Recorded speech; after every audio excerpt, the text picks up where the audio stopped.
और इस वक्त हमारे साथ हमारे सहयोगी अंकित त्यागी भी हैं, बीजेपी की राष्ट्रीय कार्यकारिणी की बैठक को कवर करने के लिए पहुंचे हैं। अंकित, प्रधानमंत्री पहुंच चुके हैं, बीजेपी राष्ट्रीय कार्यकारिणी की बैठक अब शुरू ही होने वाली है। वहां क्या तैयारियां आज हुई इस बैठक के लिए?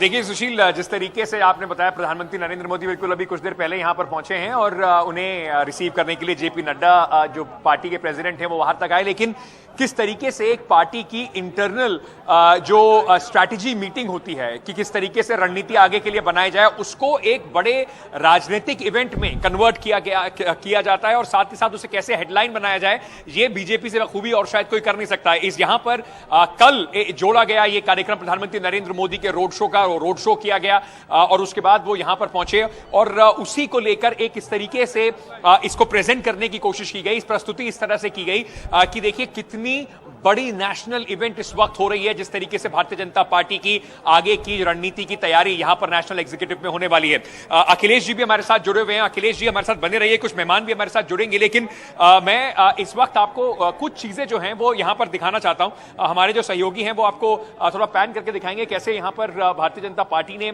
जो स्वागत की जोरदार तैयारियां की थी, आज इसको एक बड़ी हेडलाइन इवेंट के तौर पर प्रस्तुत किया गया। कहीं ना कहीं इसको मान के चला जाए कि जैसे 2024 और आने वाले 2023 में जो राज्यों के चुनाव हैं, उसके लिए जैसे अंग्रेजी का शब्द है to set the ball rolling, यानी कि बिल्कुल अपना जो समझ लीजिए कि बीजेपी का आधिकारिक तौर पर जो एजेंडा है, जो स्ट्रैटेजी है, जो रणनीति है, उसको यहां से शुरू किया गया। कई राज्यों से यहां पर जो सांस्कृतिक कलाकार जो थे वो भी यहां पर आए। सुबह से जेपी नड्डा यहां पर लोगों से बातचीत कर रहे थे और इसी इवेंट में किस तरीके से प्रधानमंत्री का 1 किलोमीटर का रोड शो निकाल के लाया गया, उसको जिस तरीके से जनता को अट्रैक्ट, जो एक नरेंद्र मोदी की पॉपुलैरिटी है उसको भुनाने का जो हमेशा बीजेपी ने कोशिश किया। नेशनल एग्जीक्यूटिव है, एक पॉलिटिकल पार्टी की है, लेकिन चारों तरफ आपको नरेंद्र मोदी के फोटो जरूर दिखाई पड़ेंगे।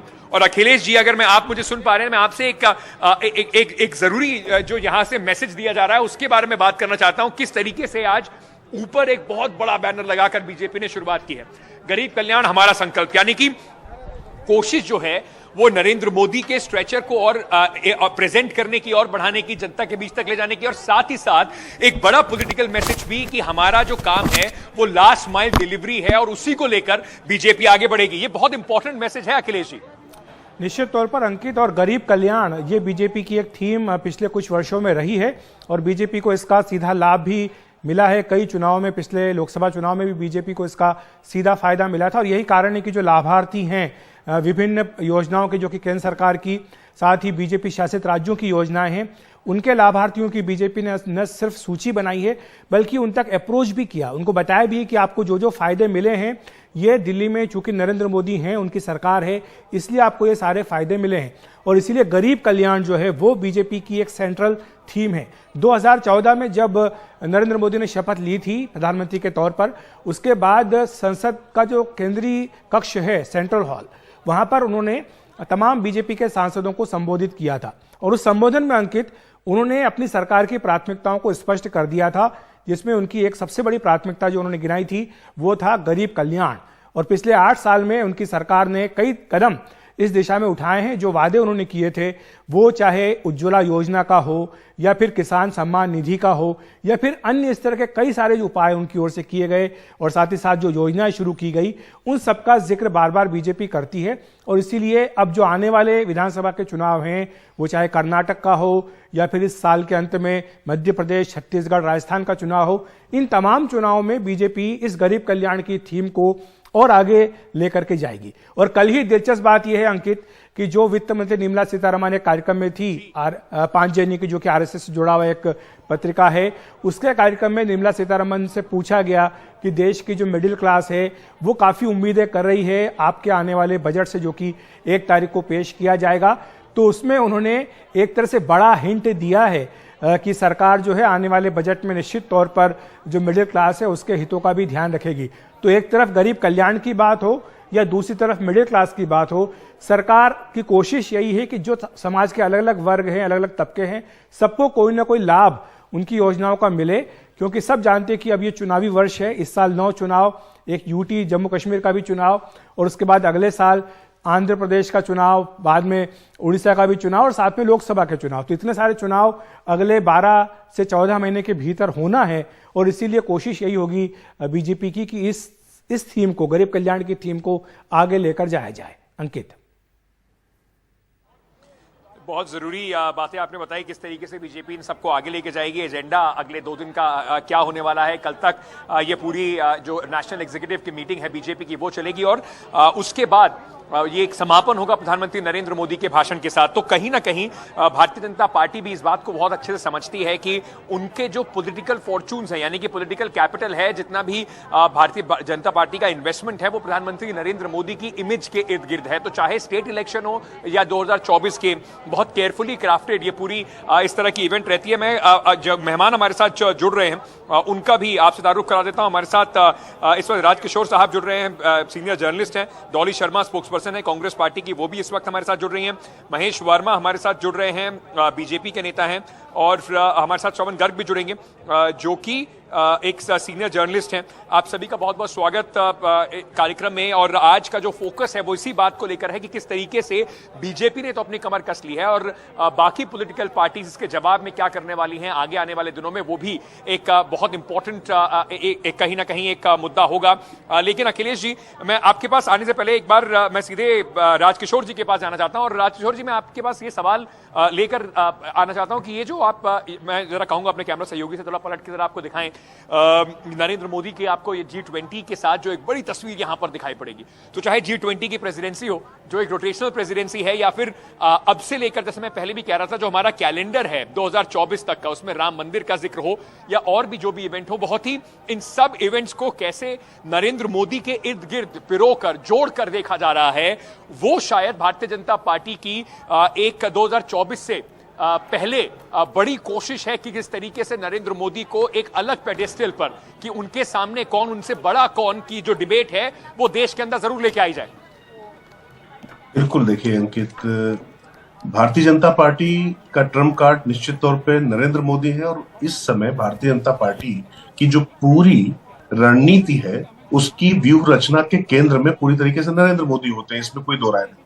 क्योंकि वो चुनाव जिताते भी चले आ रहे हैं, लोकसभा से लेकर सभा सत्ता का जो चुनाव होता है उसमें नरेंद्र मोदी की अपनी जो छवि होती है उस पर काम होता है। आपने बिल्कुल अभी जो G20 की तस्वीर दिखाई, जो उसमें प्रेसिडेंसी की तस्वीर दिखाई, तो नरेंद्र मोदी बेसिकली जो बात अभी अखिलेश जी और आप चर्चा कर रहे थे वो काफी दिलचस्प थी।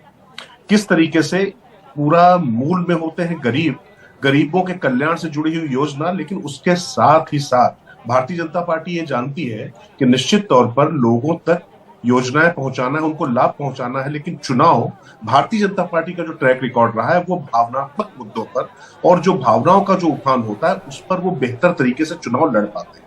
तो निश्चित तौर पर जो एक गर्व की अनुभूति की जो बात होती है, एक जो भारत की गौरव गाथा, या किस तरीके से भारतीय पासपोर्ट की ताकत बढ़ गई है, दुनिया में भारत का मस्तक गर्व से ऊंचा हो रहा है, इन सब विषयों पर भारतीय जनता पार्टी, राष्ट्रीय स्वयंसेवक संघ, ये इनके मूल आधार है। इस जो पार्टी या जो संस्था का जो जन्म हुआ है, इसके मूल में ही है कि किस तरीके से परम वैभव की तरफ भारत को लेकर जाना है। तो उससे जुड़े हुए जो जितनी बातें, उसमें निश्चित तौर पर पहले तो गरीबों का उत्थान करना होगा, ये बात है। लेकिन उसके साथ ही साथ जो मिडिल क्लास है, अपर मिडिल क्लास है, जो नया युवा आ रहा है, उसको ये सब चीजें बहुत ज्यादा मायने रखती हैं, किस तरीके से दुनिया में भारत की छवि दिखाई जा रही है। जी धन्यवाद। श्रवण गर्ग साहब सीनियर जर्नलिस्ट हैं, वो भी हमारे साथ हैं। मैं अपने पॉलिटिकल मेहमानों पर जाने से पहले आपके पास आना चाहता हूं, लेकिन ऐसा भी नहीं है कि भारतीय जनता पार्टी ने जो स्लोगन यहां पर हमारे पीछे लिखा हुआ है, गरीब कल्याण हमारा संकल्प, ये मैसेजिंग जरूर है, लेकिन ऐसा नहीं है कि सिर्फ जैसे राजकिशोर जी ने भी छुआ इस पूरे पहलू पर, कि सिर्फ काम के उस पर और गरीबों तक पहुंचने में ही भारतीय जनता पार्टी को लाभ मिल रहा है।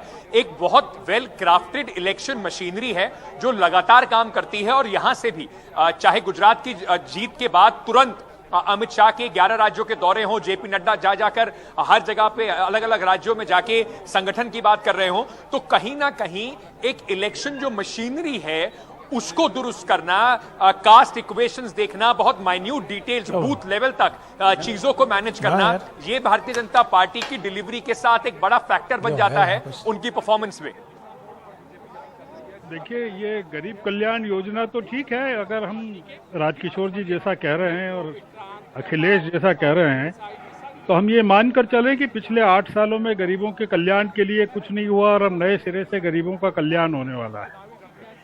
ये पूरा मामला ये है कि भारतीय जनता पार्टी के लिए ये जो साल है, ये जो 9 राज्य हैं विधानसभाओं के, ये बहुत इम्पोर्टेंट हैं। और ये राज्य जो है, खासकर हिमाचल के जो परिणाम आए हैं उसके बाद, ये वो राज्य हैं जिनमें से अधिकांश में भारत जोड़ो यात्रा निकली है। अगर आप ध्यान दें तो कर्नाटक, मध्य प्रदेश, राजस्थान, ये तमाम वो राज्य हैं जहां से राहुल की भारत जोड़ो यात्रा निकली है। और राजस्थान, इन राज्यों में ही चुनाव हैं और भारतीय जनता पार्टी की जो रीढ़ की हड्डी है वो हिंदी भाषी राज्य हैं, जिनमें कि ये मध्य प्रदेश, छत्तीसगढ़, राजस्थान, कर्नाटक आदि भी शामिल हैं। तो इन राज्यों में एक ताकत के साथ भारतीय जनता पार्टी का पहुंचना जरूरी है। और ये जो मेगा शो है प्रधानमंत्री का, ये राष्ट्रीय कार्यकारिणी की जो बैठक है, ये तय करने वाली है कि इन 9 राज्यों में किस तरह से ताकत को लगाना है। अगर इन 9 राज्यों के चुनाव परिणाम अगर विपरीत आते हैं या उस हिसाब से नहीं आते हैं जैसा कि भारतीय जनता पार्टी चाहती है, तो उसका निश्चित रूप से असर 2024 के चुनाव पर पड़ेगा। तो इस लिहाज से ये जो शो है 2024 के चुनाव पर कितना उनका असर पड़ेगा, या फिर जो बीजेपी की कोशिश है कि इसको पूरा प्रेसिडेंशियल तौर का इलेक्शन बनाया जाए, बार बार जो ऑपोजिशन सवाल पूछा जाता है कि क्या तुम सब इकट्ठे हो या मोदी के सामने कौन, उस सवाल को किस तरीके से ऑपोजिशन उसका जवाब देगा, ये भी बहुत इंपॉर्टेंट होगा। लेकिन उससे पहले एक ब्रेकिंग न्यूज इस वक्त हमारे पास आ रही है। भारतीय जनता पार्टी की राष्ट्रीय कार्यकारिणी से जुड़ी हुई बीजेपी के सूत्रों ने एनडीटीवी को बताया है कि राष्ट्रीय पदाधिकारियों की बैठक में जेपी नड्डा यानी कि पार्टी अध्यक्ष ने लोकसभा चुनावों की तैयारी को शुरू करने का आह्वान किया है। और साथ ही साथ उन्होंने ये भी कहा है कि G20 संबंधित कार्यक्रम और परीक्षा पर चर्चा के बारे में सदस्यों से विस्तार में बात हुई। जो लोकसभा प्रवास और मन की बात जो कार्यक्रम है प्रधानमंत्री नरेंद्र मोदी के, लोकसभा प्रवास बीजेपी का एक कार्यक्रम है जिसमें वो चाह रहे हैं कि अब से लेकर 2024 तक मेंबर ऑफ पार्लियामेंट जो है, सीनियर मिनिस्टर्स जो हैं, वो इस बात को सुनिश्चित करें कि वो एक एक लोकसभा कॉन्स्टिट्यूएंसी में कुछ दिन जरूर गुजारें, वहां जाकर संगठन को देखें, लोगों से बात करें, जिससे कि एक प्रॉपर ग्राउंड कनेक्ट बन पाए। मेरे सहयोगी रवीश रंजन इस वक्त हमारे साथ जुड़ रहे हैं, लगातार इस पर रिपोर्टिंग कर रहे थे, पूरा रोड शो भी उन्होंने कवर किया। रवीश, अब जो अहम ये जानकारी इस वजह से भी है कि बीजेपी ने इस बात में कोई गुरेज नहीं है। जैसे एक तरफ कांग्रेस कहती है कि हम इलेक्शन फाइटिंग मशीन नहीं है, बीजेपी को इस बात में कोई गुरेज नहीं है कि वो अपने आप को प्रेजेंट करें एक सुपीरियर इलेक्शन फाइटिंग मशीनरी के तौर पे। जी बिल्कुल अंकित, क्योंकि 4 घंटे ये बैठक चली है और 2-2 घंटे के 2 सत्र चले हैं। और इन सत्र में, पहले सत्र में ये कहा गया कि जो कार्यक्रम कई सारे किए गए हैं, मसलन मन की बात, लोकसभा में प्रवास, उसको किस तरीके से आप लोगों ने आम जनता तक पहुंचाया है, इस बात का जवाब जो है वो मांगा तमाम सारे पदाधिकारियों से। साथ में जो बॉर्डर के राज्य हैं, जो बॉर्डर के जिले हैं, वहां पर लोकसभा चुनाव की क्या तैयारियां हैं उसके बारे में उन्होंने जानकारी ली। साथ में दूसरे सत्र में सबसे महत्वपूर्ण बात ये रही कि सारे ही जो पदाधिकारी थे, राष्ट्रीय पदाधिकारी, उनसे उन्होंने ये कहा कि वो विधानसभा और लोकसभा के जो डेटा हैं, जिन जिन बूथों पर कितने कितने वोट मिले, कहाँ किन किन बूथों पर वो कमजोर रहे हैं, उन बूथों पर डेटा जो है उसका एनालिसिस करें और ये सुनिश्चित करें कि जहां पर कम वोट उनको मिला है वहां पर और ज्यादा ताकत को झोंके, सियासी ताकत को।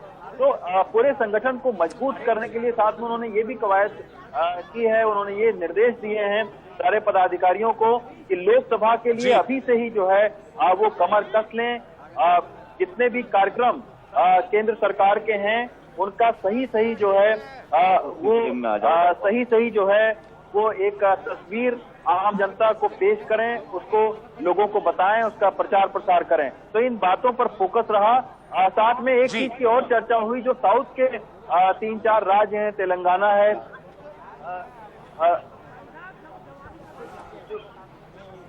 देखिए ये फील्ड रिपोर्टिंग का कुछ फायदा भी जरूर होता है कि जैसे रवीश आपको अभी जानकारी दे रहे थे, क्योंकि रवीश रोड शो कवर करते हुए भीड़ में निकल के यहाँ आ रहे थे, तो वो अब सीधे यहाँ पहुंच गए हैं। तो फोनों की जगह रवीश सीधे आपके पास ये चलते हैं। लगातार सुबह से इतनी ठंड में पर बीजेपी ने पॉलिटिकल माहौल जरूर गर्मा दिया। मतलब ये सवाल अब 2024 तक पूछा जाएगा कि मोदी के सामने कौन, जो हमने इतनी बड़ी तस्वीरें लगा दी नरेंद्र मोदी की। बिल्कुल अंकित, और 4 घंटे तक ये बैठक चली है राष्ट्रीय कार्यकारिणी से पहले। 2-2 घंटे के 2 सत्र चले हैं बाकायदा। पहले सत्र में जो जोर था जेपी नड्डा का वो ये था कि जो कार्यक्रम केंद्र सरकार की ओर से चलाए जा रहे हैं उसका फीडबैक क्या है जनता को, उसको किस तरीके से प्रचार प्रसार उसका किया जा रहा है। साथ में उन्होंने ये भी कहा कि साउथ के 2-3 जो राज्य हैं वो चाहे बात करें तेलंगाना की, कर्नाटका की, ये सारे राज्य अच्छा कर रहे हैं। हाँ। तो ये एक साउथ वालों के लिए काफी अच्छी चीज है कि उनको एक शाबाशी मतलब मिली अगर है। कहीं ना कहीं से कोई डेफिसिट है तो बीजेपी की नजर साउथ पर है, अगर नॉर्थ में कहीं डेफिसिट होता है तो साउथ से उसकी भरपाई करी जाए। रविश बने रहिएगा हमारे साथ, यहीं रुकिएगा। मैं सीधे अपने जो और भी मेहमान हैं उन तक भी आपको लिए चलता हूं। डॉली शर्मा कांग्रेस की स्पोक्स पर्सन है। महेश जी, आपके पास आने से पहले क्योंकि बीजेपी की बहुत सारी बात हो रही है, तो डॉली जी मैं आपसे पूछना चाहता हूं क्योंकि ये सवाल जो है ये अब ऑपोजिशन से लगातार पूछा जाएगा। एक तरफ बीजेपी अपनी 2024 की आधिकारिक तौर पर समझ लीजिए तैयारियों की शुरुआत आज से कर रही है, 2023 के चुनावों की तैयारी कर रही है। वहीं दूसरी तरफ राहुल गांधी की यात्रा तो बहुत लंबी निकली, लेकिन बार बार कांग्रेस यही बात कहती रही कि भारत जोड़ो को एक राजनीतिक कार्यक्रम के तौर पर ना देखे। तो एक पॉलिटिकल पार्टी का, एक बड़ी पॉलिटिकल पार्टी जो डोमिनेंट पॉलिटिकल पार्टी है, उसके इस चैलेंज के जवाब में क्या एक नॉन पॉलिटिकल कार्यक्रम बहुत होगा? देखिए, भारत जोड़ो से जिस तरीके से लाखों की भीड़ जुड़ रही है, भारतीय जनता पार्टी के लोग कह रहे थे कि सिर्फ दक्षिण में जब ये यात्रा रहेगी तभी भीड़ दिखेगी और जब ये नॉर्थ में आएगी तब उस तरीके का माहौल नहीं रहेगा। लेकिन जिस तरीके का माहौल इन्हें मध्य प्रदेश में देखने को मिला, फिर राजस्थान में देखने को मिला, फिर आगे जहां जहां बढ़ती जा रही है देखने को मिल रहा है, उससे कहीं ना कहीं भारतीय जनता पार्टी में बौखलाहट है। क्योंकि पहले जब दिल्ली ये यात्रा आई तो कोरोना आ गया था, अब कोरोना गायब हो गया मोदी जी के रोड शो में। तो इस तरीके के जिस तरीके के इनके कार्यक्रम है उससे साफ पता चल रहा है कि सीधी और साफ बात है कि भारत जोड़ो यात्रा से भारतीय जनता पार्टी की बौखलाहट साफ नजर आ रही है। इसलिए इन्होंने अब अपनी चुनावी रणनीतियां बनानी शुरू कर दी है। क्योंकि एक सवाल आपसे बीच में पूछना चाहता हूं कि भारतीय जनता पार्टी क्यों बौखलाएगी इससे, क्योंकि आप खुद, आपके नेता खुद ये बात कह रहे हैं कि भारत जोड़ो यात्रा पॉलिटिकल यात्रा नहीं है, तो क्या कंफ्यूजन कहीं कांग्रेस में है कि इसको प्रेजेंट कैसे किया जाए? बिल्कुल कोई कंफ्यूजन नहीं है। हम पहले दिन से जो कहकर चल रहे थे इस यात्रा के लिए, आज भी वही कह रहे हैं इस यात्रा के लिए। हमारी तरफ से कोई कंफ्यूजन नहीं है, सारी कंफ्यूजन भारतीय जनता पार्टी को है, क्योंकि तभी ये अनर्गल बातें यात्रा से संबंधित चीजों में फेक न्यूज लाते हैं, रोज कोई ना कोई ऐसी नई चीज लाते हैं, फिर जिस पर इन्हें मुंह की खानी पड़ती है। तो कांग्रेस को कहीं से कहीं तक इस यात्रा के प्रति कोई डाउट, कोई कहीं कुछ नहीं है, वो सब भारतीय जनता पार्टी को, और आप देख लीजिए सामने पता लग रहा है इनकी महेश वर्मा जी, कहीं ना कहीं कुल मिलाकर इस नेशनल एग्जीक्यूटिव मीटिंग जो है, इसका अगर कहें तो पूरा जोड़ है, या भारतीय जनता पार्टी का हर इलेक्शन कार्यक्रम का जो जोड़ है, निचोड़ जो है, वो कुल मिलाकर नरेंद्र मोदी पे, मतलब one man one party one trick वाली पार्टी बीजेपी बन गई है, मोदी के नाम पर बाकी सब पीछे। नहीं अंकित जी, ये कहना तो उचित नहीं रहेगा।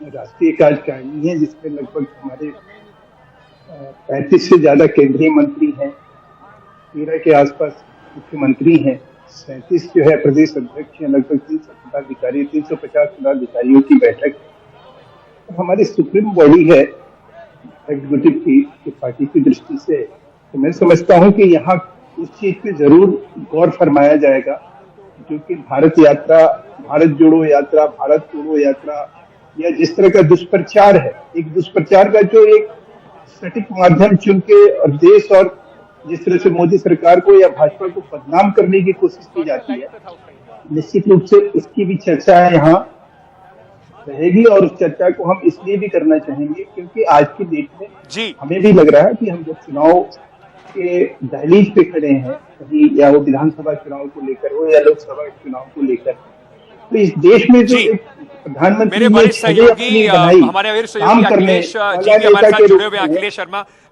काफी सालों से बड़ी पैनी नजर रखते हैं एनडीटीवी के लिए, बीजेपी की इस पॉलिटिकल पार्टी को भी कवर करते हैं, साथ ही साथ जो पूरी राजनीति है उसको देख रहे हैं और गवर्नेंस को भी कवर करते हैं। पर अखिलेश जी, प्रमुख बातें जो आपको लगता है कि एक तो होता है ऑफिशियल एजेंडा भेजा जाता है, लेकिन जिस तरीके से इसको पूरा एक इवेंट के तौर पर पेश किया गया है, आपने पहले बताया था कि किस तरीके से 160 का एक एजेंडा लेकर बीजेपी चल रही है, क्या भारतीय जनता पार्टी के लिए जैसे जैसे 2023 और 24 की तरफ हम बढ़ रहे हैं, एक यूनाइटेड ऑपोजिशन खतरा है या अलग अलग जैसे ऑपोजिशन लड़े तो वो बीजेपी के लिए ज्यादा फायदेमंद है? देखिए, ये अभी तो बहस का विषय है कि विपक्षी पार्टियां एकजुट हो पाएंगी या नहीं हो पाएंगी, क्योंकि जो चिट्ठी भेजी गई राहुल गांधी की भारत जोड़ो यात्रा के समापन पर सभी विपक्षी दलों के नेताओं को, उसमें कई विपक्षी पार्टियों को छोड़ दिया गया। तो इसलिए विपक्षी एकता संपूर्ण अपने आप में हो जाए ये तो मुश्किल है। लेकिन जो सीटों की बात आपने कही अंकित, कुछ दिनों पहले शशि थरूर जो कि कांग्रेस के वरिष्ठ नेता हैं, उनका एक बयान आया जिसमें उन्होंने दावा किया कि बीजेपी की कम से कम 40 से 50 सीटें अगले लोकसभा चुनाव में कम हो जाएंगी। और इसका उन्होंने कारण भी गिनाया और आंकड़े भी बताया कि कहां कहां बीजेपी की सीटें कम हो सकती हैं। तो जो बात शशि थरूर आज कह रहे हैं, बीजेपी पिछले 1 साल से उस पर काम कर रही है। तो आप देखिए कितना अंतर है कि एक बात जो आज 1 साल बाद कही जा रही है कि 50-60 सीटें कम हो सकती है, बीजेपी ने इसको पहले ही भांपते हुए अपनी रणनीति पर काम करना शुरू कर दिया।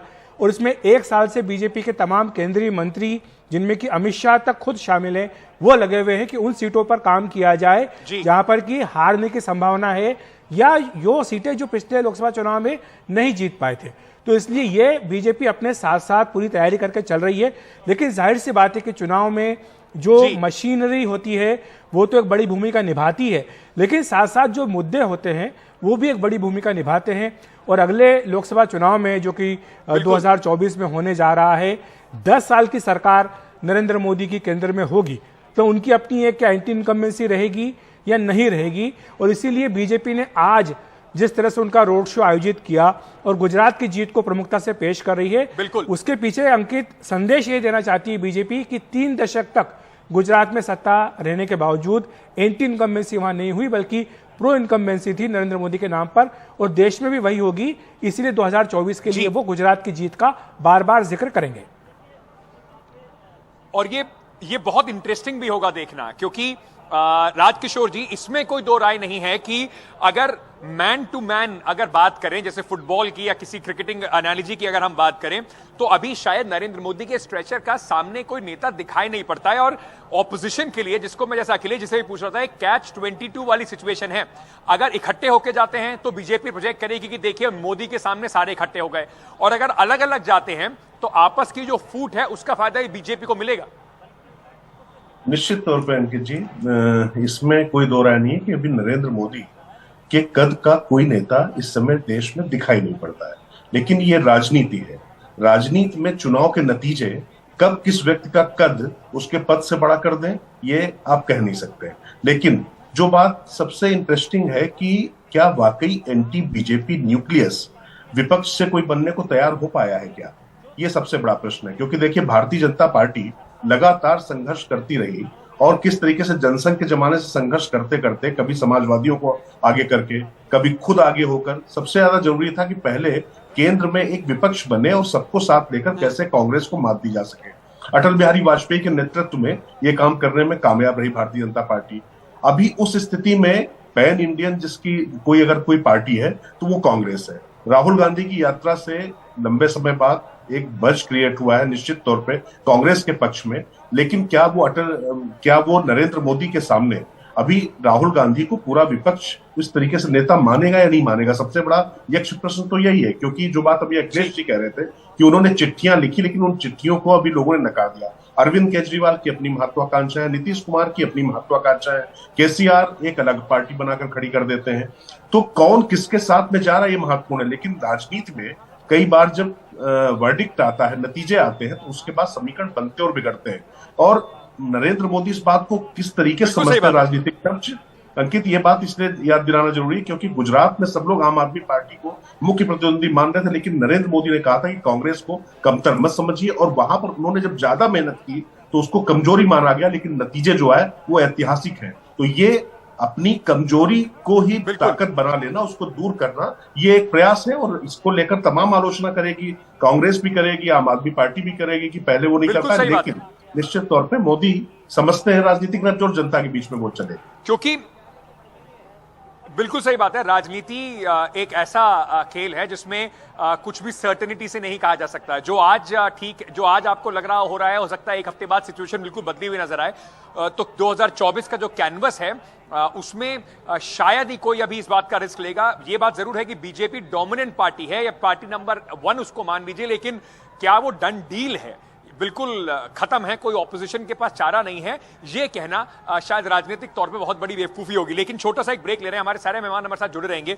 बीजेपी की 2 दिवसीय जो राष्ट्रीय कार्यकारिणी की बैठक है, इसको लेकर चर्चा कर रहे हैं, इसी से समझने की कोशिश कर रहे हैं कि कैसा राजनीतिक माहौल आगे बनने वाला है और 2024-23 में चुनाव, 24 के चुनाव तक किस तरीके से चीजें आगे बढ़ने वाली हैं। तो छोटा सा एक ब्रेक ले रहे हैं, बने रहिए, सवाल इंडिया का वापस आ रहा है।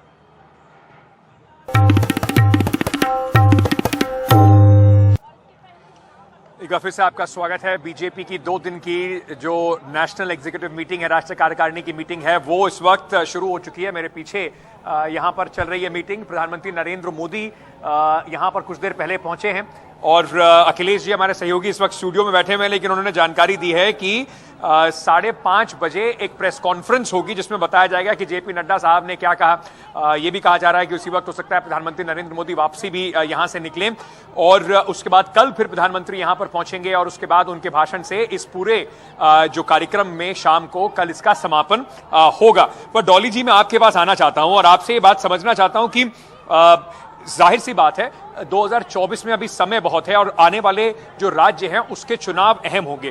कांग्रेस ने बहुत दिनों बाद ये बात सब लोग कह रहे हैं कि कम से कम जो एक राहुल गांधी पे आरोप लगता था इनकंसिस्टेंसी का, और एक बहुत दिनों बाद कांग्रेस का एक ऐसा कार्यक्रम हुआ जिसमें कम से कम कांग्रेस का जो काडर है उसको जीवंत करने की कोशिश की गई। अब इसका फॉलोअप क्या होगा शायद वो तय करेगा कि कांग्रेस का आने वाले जो राज्य हैं और 2024 में चुनाव का होगा। तो क्या है कांग्रेस का फोकस इसके बाद? देखिए, आपने देखा होगा कि कांग्रेस ने अभी हाथ जोड़ो का एक कार्यक्रम की तैयारी शुरू कर दी है और वो लगातार उस पर कांग्रेस पार्टी काम कर रही है। जिस राज्य से राहुल गांधी जी होकर आ रहे हैं और जिन राज्यों में नहीं भी गए हैं, सब में इस कार्यक्रम की पूरी तैयारी जोर शोर से है और लगातार इसमें हम अपने काडर को भी मजबूत करेंगे। जो आम जनता की दिक्कतें हैं जैसे बेरोजगारी और महंगाई, लगातार हम लोग वहां आम जनता से जुड़ने का, वहां उनसे संपर्क करने का लगातार हर प्रयास जो संभव है वो करेंगे। ये तैयारियां कांग्रेस ने राष्ट्रीय स्तर से कर ली है, जिन्हें हम जिले और अपने ब्लॉक स्तर तक लेकर जाएंगे और ये लगातार चलती रहेंगी। इसमें कोई कहीं दो राय नहीं है, क्योंकि हाँ, ये बात सच है कि भारत जोड़ो यात्रा से कांग्रेस के काडर में मजबूती के साथ साथ एक उत्साहवर्धन भी हुआ है, अपने नेता को करीब से देखना। लेकिन डॉली जी, ऐसा क्यों है कि ये एक मेहनत के बावजूद भी जो ऑपोजिशन है वो अभी भी राहुल गांधी को एक नेता के तौर पर, एक मोदी के चैलेंजर के तौर पर स्वीकार करने को तैयार नहीं है? नहीं, ऐसा मुझे नहीं लगता किसी ने कहा है। भारत जोड़ो यात्रा का समर्थन सबने किया है और मुझे नहीं लगता ऐसा किसी ने भी कहा है कि राहुल गांधी को हम मानते नहीं है। उत्तर प्रदेश में अखिलेश यादव, मायावती साथ में नहीं जुड़े, चलते हुए साथ में दिखाई नहीं पड़े, जयंत चौधरी दिखाई नहीं पड़े। तो क्या इससे ये मैसेज नहीं जाता है कि सबको अभी भी शायद राहुल गांधी की लीडरशिप पे संक्षेप है, शायद कुछ ना कुछ शंका है? लेकिन उनकी पार्टी के कार्यकर्ता और वो चिट्ठियां आपने नहीं देखी जो उन्होंने सीधा और साफ तौर पर लिखा कि हम भारत जोड़ो यात्रा का समर्थन करते हैं, और लोकदल के कार्यकर्ता और समाजवादी पार्टी के कार्यकर्ताओं ने इतने उत्साह से भारत जोड़ो यात्रा का हिस्सा बने जैसे वो खुद कांग्रेस के कार्यकर्ता है। तो वो साफ और सीधा एक बताता है कि नहीं, राहुल गांधी जी के साथ सब लोग हैं, इस भारत जोड़ो यात्रा के साथ सभी हैं। और नीतीश जी ने तो पीछे कहा भी था, आपको याद होगा, उन्होंने कांग्रेस के विधायकों से कहा था बिहार में कि अपने नेता को कह दीजिए कि मैं प्रधानमंत्री पद का दावेदार नहीं हूं, तैयारी कर ले। तो ये साफ संकेत है, ऐसा ये बात में नहीं श्रवण गर्ग साहब, साफ कांग्रेस इसको साफ संकेत मान सकती है, लेकिन चाहे वो राजनीतिक तैयारी हो, ऐसा नहीं है कि देश के अंदर मुद्दे नहीं हैं या लोग महंगाई से परेशान नहीं होते हुए या फिर उसके साथ साथ जो इकोनॉमिक एक कंडीशन बनी हुई है उससे लोगों को कोई दिक्कत नहीं है। लेकिन क्यों ऐसा है कि ऑपोजिशन इस तरह की यात्रा निकालने के बाद भी इन मुद्दों को ठीक से जनता तक पहुंचा नहीं पाती है या भुना नहीं पाती है? इनएबिलिटी जो है वो एक बड़ा फैक्टर है बीजेपी की जीत का। देखिए, मुद्दे जनता खुद जानती है और जनता के पास पहुंच रहे हैं। अंकित जी, एक चीज समझें आप कि विपक्ष की एकता और विपक्ष का नेता कौन होगा, इसको अब 2024 तक लगातार उठाया जाएगा। मैं केवल एक चीज कहना चाहता हूं कि विपक्ष की एकता प्रमुख मुद्दा नहीं है। राहुल गांधी को सारे विपक्षी नेता अपना प्रधानमंत्री पद का उम्मीदवार मानते हैं कि नहीं मानते हैं, ये भी मुद्दा नहीं है। आप केवल एक चीज ध्यान रखिए कि आज विपक्षी दलों के पास हर राज्य में एक बड़ा नेता है और भारतीय जनता पार्टी के पास पूरे देश में केवल एक नेता है, और जो कि आप खुद बता रहे हैं कि पूरे मेगा शो में केवल एक नेता को प्रोजेक्ट किया जा रहा है। तो भाजपा के पास दिक्कत यह है कि उसके पास अलग अलग राज्यों में जहां विपक्ष की सरकारें हैं या विपक्ष ताकत में है, वहां कोई बड़ा नेता नहीं है उसको चुनौती देने के लिए। दूसरी चीज आप ये मानकर चलिए कि 144 सीटें ऐसी है जो भारतीय जनता पार्टी ने खुद ने अपनी कमजोर बताई हैं लोकसभा चुनाव के लिए। मैं नहीं जानता कि इसमें केरल शामिल है कि नहीं है, तमिलनाडु शामिल है कि नहीं है, जहां की पहले से भारतीय जनता पार्टी मजबूत नहीं है। मैनपुरी के चुनाव का संकेत अगर आप कुछ देखते हैं उत्तर प्रदेश में, तो आपको मानकर चलना चाहिए कि विपक्षी एकता नहीं है और राहुल गांधी नेता नहीं है। उसके बावजूद समाजवादी पार्टी की उम्मीदवार ने उत्तर प्रदेश में योगी के राज में संसद की सीट को जीता है, और हिमाचल प्रदेश में जहां कोई लेकिन पलट के बीजेपी फिर कहेगी कि आप रामपुर के चुनाव का देख लीजिए, वहां से भी एक बड़ा संकेत आता है। अब देखिए बीजेपी पलट कर क्या कहेगी मुझे नहीं पता, आप तो कह रहे हैं उस चीज को, मैं उसको स्वीकार करता हूं। मैं कोई जवाब नहीं दे रहा हूं कि रामपुर में क्यों हारे, मैं केवल ये कह रहा हूं कि जो मुद्दा उठाया जा रहा है विपक्ष की एकता का, वो उतना बड़ा मुद्दा नहीं है। विपक्ष के पास हर राज्य में आप कोई भी राज्य देखिए एक बड़ा नेता उपस्थित है, और भारतीय जनता पार्टी के पास किसी भी राज्य में कोई बड़ा नेता उपस्थित नहीं है। महेश वर्मा जी, शायद इसी वजह से भारतीय जनता पार्टी को अपने भूले बिसरे जो उनके घटक दल हैं उनकी याद आ रही है। इसी वजह से चिराग पासवान पे थोड़ा सॉफ्ट दिख रहे हैं, Y+ सिक्योरिटी दी जा रही है, क्योंकि कहीं ना कहीं बीजेपी को भी ये पता है कि ये सवाल तो बीजेपी पूछेगी कि मोदी के सामने कौन, लेकिन अगर चुनाव क्षेत्रीय हो गया, 543 सीटों पर अलग अलग मुद्दों पर चुनाव हो गया, तो बीजेपी के लिए बड़ी मुश्किल हो जाएगी। नहीं, ऐसी कोई बात नहीं है। जो सरवण जी का विश्लेषण है वो अपने कारणों से हो सकता है, लेकिन मेरा सिर्फ ये कहना है कि प्रधानमंत्री की जो इमेज प्रधानमंत्री जी ने जो अभी पिछले 8 साल या 9 साल के अंदर की उन्होंने अपनी छवि बनाई है, वो यही छवि बनाई है कि देश में काम करना बहुत जरूरी है। अगर आप काम नहीं करेंगे और सिर्फ नारे गढ़ते रहेंगे और अपने नाम को कहीं प्रोटेक्ट करते रहेंगे, तो इससे जो है आपकी राजनीतिक औचित्य पे जो है सवाल उठेगा। सवाल यही उठ रहा है आज के डेट में राहुल गांधी जी के लिए।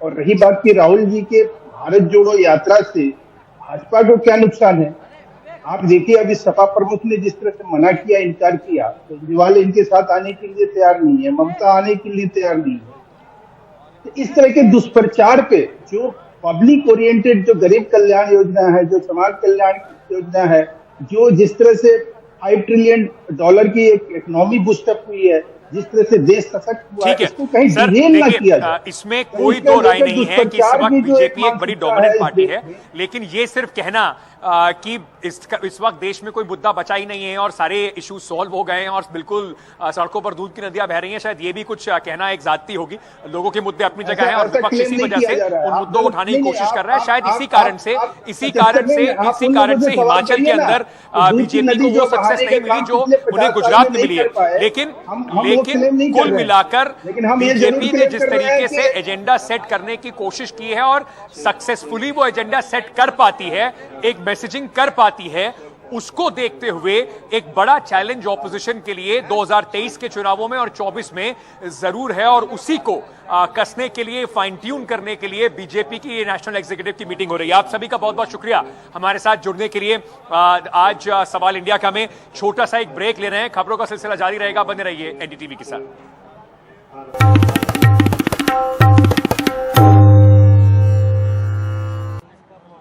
चलिए एक बार फिर से आपका स्वागत है सवाल इंडिया का में। यहां पर भारतीय जनता पार्टी का जो 2 दिन का नेशनल कन्वेंशन है उसके ऊपर बात कर रहे हैं, किस तरीके से 2023 और 24 की तैयारियां में भारतीय जनता पार्टी लगी हुई है, उसके ऊपर चर्चा यहां पर हो रही है। कुछ देर पहले प्रधानमंत्री नरेंद्र मोदी यहां पर एक रोड शो, भव्य रोड शो करते हुए पहुंचे और 1 किलोमीटर का रोड शो था। इसको कल ही जोड़ा गया कार्यक्रम में। किसी भी पार्टी की नेशनल एग्जीक्यूटिव में इस तरह का जो कार्यक्रम जोड़ा जाता है उसमें आपको शायद लगे कि ये पहली बार जरूर हुआ होगा, क्योंकि कोशिश ये है कि हर प्रोजेक्शन से नरेंद्र मोदी को औरों से ऊपर दिखाने का जो एक सिलसिला है, जो कोशिश है, वो यहां पर आपको चारों तरफ नजर आएगी। छोटा सा एक ब्रेक लेते हैं, वापस आते हैं। मैं कुछ और तस्वीरें ब्रेक से आने के बाद आपको दिखाऊंगा कि किस तरीके से यहां से एक बड़ा पॉलिटिकल मैसेज देने की कोशिश की जा रही है। छोटा सा ब्रेक, वापस आ रहे हैं।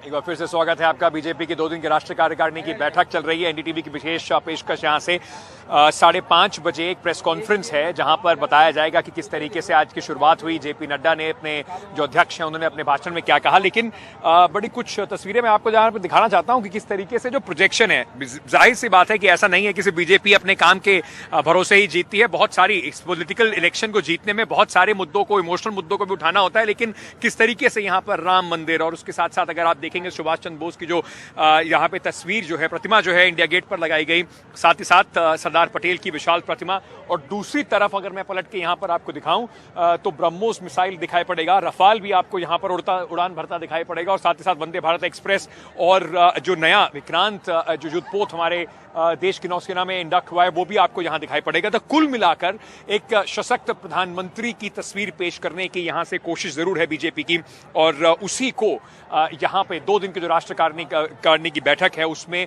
प्रमुखता से आगे बढ़ाया जा रहा है। छोटा सा एक ब्रेक ले रहे हैं। सवाल इंडिया में आज इतना ही, फिर मुलाकात होगी, लेकिन खबरों का सिलसिला एनडीटीवी इंडिया पर जारी है। बने रहिए हमारे साथ।